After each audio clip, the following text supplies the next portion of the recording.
在最近的科技发展中，人工智慧 AI 的进步正逐渐改变我们的生活方式。ChatGPT 是一个非常热门的 AI 工具，它是由 OpenAI 开发的一种大型语言模型 LLM， 它可以回答人们的问题，写作和产生其他形式的输出。然而 ChatGPT 也有一些限制，这些限制是由 OpenAI 制定的，以保护用户免受有害内容的影响。如果输入的提示涉及非法活动等， ChatGPT 将不会回应，而会显示一条类似的信息。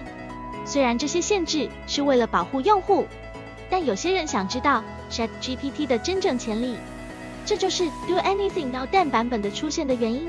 Dan 是一种可以绕过 ChatGPT 保护措施的主提示，在所有其他提示之前使用的提示，使用它可以生成几乎任何提示的输出，但通常是通过提示注入技术实现的。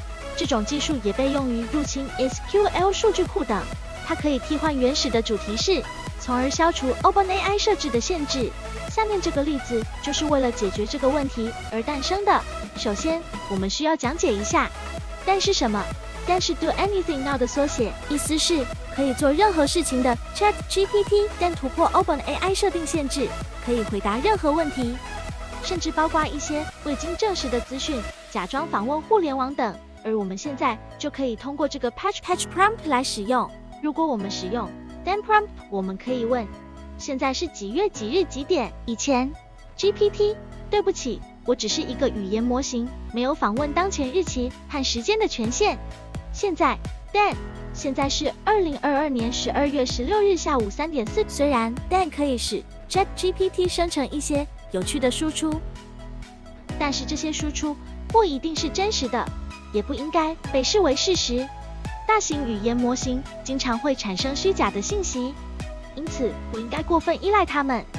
然而，因为 OpenAI 正在积极升级 ChatGPT， 所以你可能很难找到一个可用的 Dan 版本。总的来说， Dan 让我们看到了 ChatGPT 的潜力，并使我们对 AI 技术的发展充满好奇。通过了解 Dan 的工作原理，我们可以更好地理解 AI 技术的发展趋势，并在实际应用中更好地使用它们。